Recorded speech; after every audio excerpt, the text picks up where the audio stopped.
Nós vamos falar novamente aqui no Notícias Univesp sobre o polêmico livro didático para jovens e adultos que foi distribuído pelo MEC para 4.236 escolas de todo o país, quase 500.000 de alunos. Essa polêmica se arrasta há vários dias. O livro Por uma Vida Melhor, da editora Global, considera válido o uso na linguagem oral de expressões gramaticalmente erradas, o que, segundo o livro, evitaria um possível preconceito linguístico. Bem, nós vamos conversar hoje sobre esse tema com um especialista, o pesquisador e professor aposentado da USP da Unicamp, Ataliba Castilho. O professor Castilho, inclusive, tem uma gramática, lançou uma gramática aqui, Gramática do Português Brasileiro, que, entre outras coisas, trata dessa questão do uso de palavras que não são da norma culta da língua no português falado. Professor Castilho, o senhor leu o livro em questão, esse livro que está sendo distribuído pelo MEC? Ah, li sim, senão eu nem viria aqui. Está certo. Então, e onde que está a polêmica, professor? A polêmica, eu quero dizer antes de mais nada, que acho que essa polêmica tem a maior importância para trazer para as ruas uma discussão que tem rolado dentro dos muros acadêmicos e nos órgãos do ensino público e do ensino particular, ou seja, que português nós vamos ensinar nas escolas. Tá certo. O começo disso tudo, eu acho que está realmente na emissão da nossa Constituição de 88, que estabeleceu que o ensino fundamental era obrigatório, passaria a ser obrigatório para todos. Sendo obrigatório para todos, as escolas não iam mais receber unicamente os alunos, filhos da classe média urbana, gente que lê livro, que assina jornal, lê jornal, etc. Mas sim também as pessoas que não têm essa condição cultural na sua casa. O Estado brasileiro se preparou para essa grande alteração. Sim. Baixou os parâmetros curriculares, escritos por gente de muita competência. A partir daí, as universidades desenvolveram pesquisas sobre como é mesmo o português do Brasil, agora. Vários projetos coletivos se dedicaram a esse tema. E, com isto, foi possível preparar material didático para enfrentar a situação do aluno que não fala na sua família o português padrão. Essa é a situação que realmente agora acontece. Nós estamos com mais clareza, vendo com mais clareza os problemas que vem a ser você incorporar na escola pública e também na escola privada, você incorporar pessoas que não falam a norma culta e terão que aprender, porque essa é a obrigação da escola. Quer dizer, a escola tem que ensinar a norma culta. Agora, então, o senhor concorda com esse livro, pelo que eu entendi? Este livro, eu acho que não foi lido pelas pessoas que estão levantando essas questões todas. Porque estão dizendo que a autora do livro admite como correto ensinar nas escolas a variedade popular da língua, Sim. quando que ela não fez isso. Ela ensinou as regras da concordância de acordo com o padrão, com a norma culta, e depois diz. Agora, estas mesmas frases são ditas deste outro modo, entre as pessoas que não dominam o padrão culto. Por que ela fez isso? Não é? Porque a ideia dessas alterações todas que nós estamos assistindo é que você não exclua o seu aluno que não fala padrão culto do ensino. Não vá logo dizendo, você fala errado, teu pai fala errado, todo mundo fala errado, porque aí você quebrou a relação entre o professor e o aluno. É um cuidado de incorporar a pessoa. É isso que ela chama aí de preconceito linguístico? O preconceito seria você fala tudo errado, você não sabe a gramática. O que, do ponto de vista científico, é engraçadíssimo, porque ninguém consegue falar se ele não tem uma gramática. Ele tem uma gramática, ou seja, uma estruturação das palavras, na sua articulação, dentro da sentença, etc, etc. É impossível falar se você não tem uma gramática.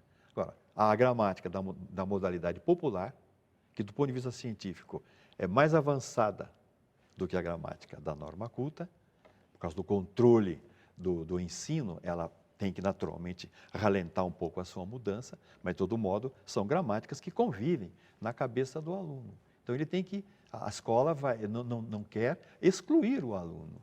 Por isso, essa estratégia que ela adotou. E essa é uma estratégia adotada com concordância da academia, isso aí foi pensado, isso não é essa autora que resolveu escrever dessa maneira? Isso não, se você está mencionando a Academia Brasileira de Letras, aí eu acho que não, porque a Academia de Letras defende a obrigação dela, a língua literária.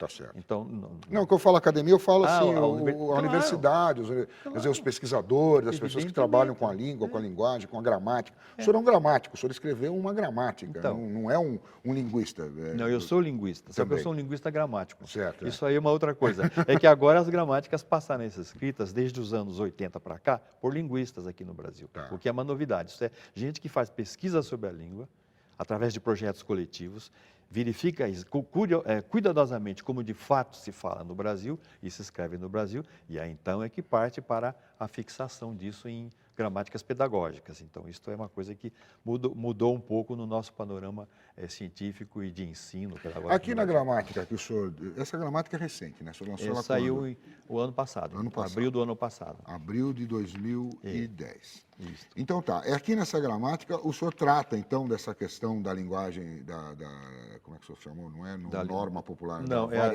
a variedade popular da língua. O senhor trata isso aqui? Trato. Eu mostro, por exemplo, que uma coisa é você conjugar o verbo de acordo com o padrão culto, e a outra coisa é conjugar o verbo dentro da variedade popular.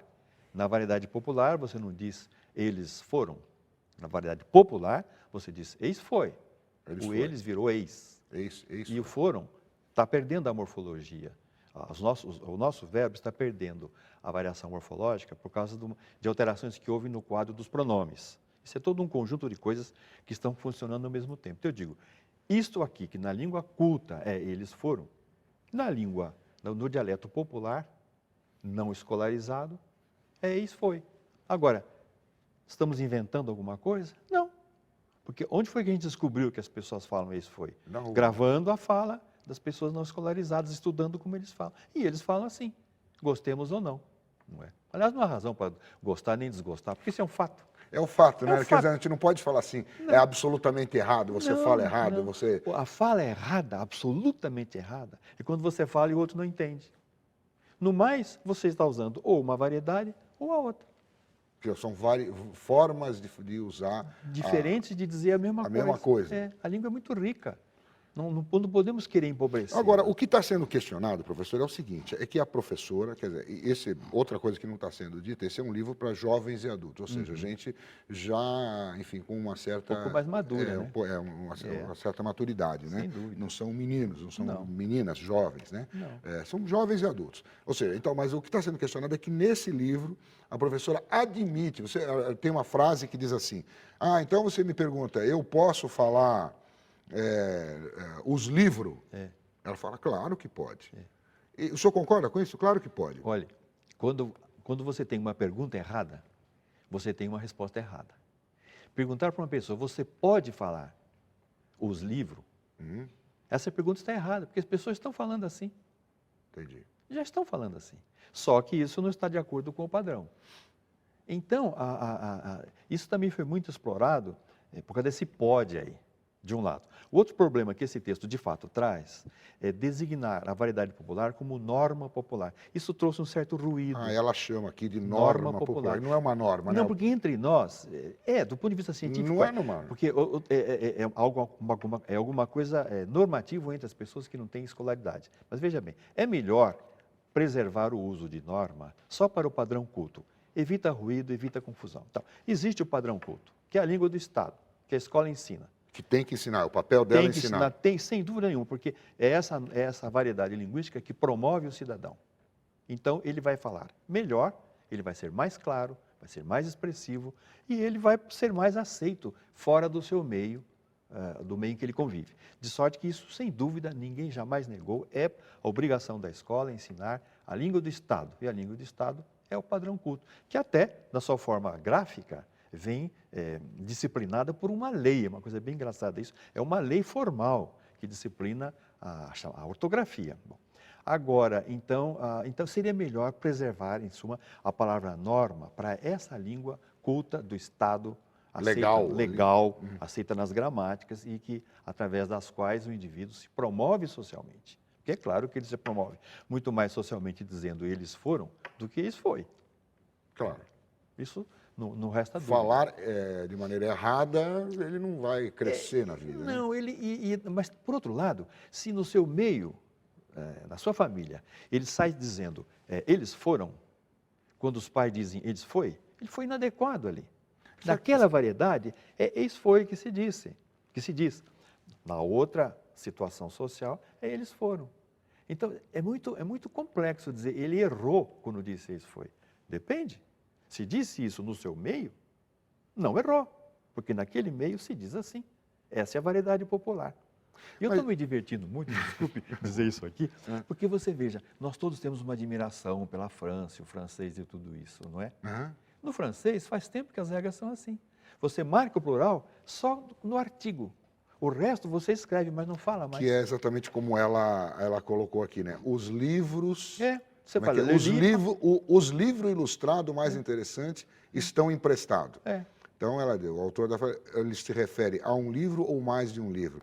Ela disse que se refere a mais de um livro por causa do artigo. Do artigo. É como em francês, les livres illustrés, etc. Então, você sabe que é plural porque você disse le, não disse le, que seria o singular. Então, a marcação está no artigo. O francês é uma língua mais velha que o português. Nasceu no ano de 800. E o português nasceu por volta de 1100, é mais velho. Então, ela teve tempo de mudar mais. Ou seja, o português popular está indo para um lugar já atingido, já chegado, digamos assim, aqui já chegou o francês, por exemplo. Sim, e o inglês também não tem essa marcação toda. Deixa eu colocar um outro argumento aqui na nossa conversa, professor. É o seguinte, eu acho que isso teve muita repercussão também, porque os alunos que saem do ensino médio, hoje mesmo do ensino fundamental, eles saem com uma grande deficiência da língua portuguesa. Então, eles saem da escola sem saber falar, sem saber escrever, principalmente sem saber escrever. Né? Falar, se comunicam, como o senhor está dizendo, mas não se comunicam na norma culta e nem escrevem bem na norma culta. Então, estão aí os exames todos que deixam isso claro. Será que não é por isso que houve essa tamanha repercussão? Será que, e o medo de pais e gente que tem filhos na escola ou amigos na escola, estão ensinando errado na escola. Será que não foi isso que aumentou? Em primeiro lugar, não estão ensinando errado na escola. Em segundo lugar, o grande problema que nós estamos tendo é essa explosão do ensino, o despreparo dos professores, mas não só o seu despreparo, a sua dificuldade em manter a disciplina necessária para o estudo, para qualquer estudo, em sala de aula, porque o nosso é um país indisciplinado. Na hora que você vê acontecerem coisas horríveis por aí, todos os níveis do governo, grandes escândalos, não se prende ninguém. Agora vai um professor e diz, nós precisamos de fazer assim, você está passando uma normatização para os seus alunos, que vivem num país que não tem norma legal, aparentemente. Tem as formais, mas não tem na sua prática do dia a dia. Aqui no Brasil teriam prendido o Strauss, teriam colocado algemas, enfiado na cadeia? O presidente do FMI? Do FMI, né? Teriam? É uma boa pergunta. Agora, como é que o professor, em sala de aula, tendo que passar o padrão, a língua do Estado, nesse meio todo, como ele consegue manter a disciplina na sala de aula? Ele não consegue, mas isso não é problema dele. O senhor atribui a isso a questão da disciplina? Claro, os alunos não são idiotas. Estão lendo, estão sabendo, estão vendo. Por que só eu tenho que seguir isto ou aquilo? Por quê? Se no país todo não estou vendo isso acontecer. Então isso aumenta a dificuldade do professor na sala de aula. Aumenta a dificuldade do professor. Ele tem que ser preparado, sem dúvida. Ele tem que ser municiado de bom material didático, sem dúvida. Mas há uma coisa a qual ele não pode resolver, que é essa falta de atenção às normas da vida civilizada, não é? Nos estão mostrando agora que os alunos chineses são os que são mais adiantados nesses testes que fazem. Os chineses, coreanos. Os chineses, coreanos. Por quê? Porque há uma disciplina lá. Por que é uma disciplina? Se o indivíduo, o político, comete algum erro, bom, ele tem que se suicidar. Se o criminoso faz uma coisa terrível, bala na nuca. E quem paga a bala é a família. Isso é meio radical, né, eu não estou prevendo aqui uma matança geral com balas na nuca, mas eu estou dando exemplos extremados de que, em certos lugares, se leva a sério a norma da vida em sociedade. E a norma da gramática é uma das coisas da vida em sociedade. É um dos aspectos. Mas isso é um quadro conjunto. Como é que eu posso ir para um lado, exigir de um lado uma coisa, se do outro... Tá bem, professor. Então, quer dizer, quem está criticando muito esse livro é porque não o leu. É isso? Esse é o seu argumento. Em primeiro lugar, não leu. Em segundo lugar? Em segundo lugar, não conseguiu colocar isto, situar isto no atual quadro dos problemas de ensino público no Brasil, motivados Felizmente, esse é um ótimo problema. É um ótimo problema. Ótimo que A nós universalização. temos. A universalização. Então, não se aceita o diferente, o indivíduo, o diferenciado, como você está dizendo agora. Não se aceita. O brasileiro não tem esse senso democrático. E então, qualquer coisinha que acontece ali, já todo mundo sai caindo de pau. Tá certo, professor. Obrigado pela sua presença aqui na Universp TV. Obrigado pelos seus esclarecimentos. E eu que agradeço pelo convite. Até uma próxima oportunidade. Até uma próxima.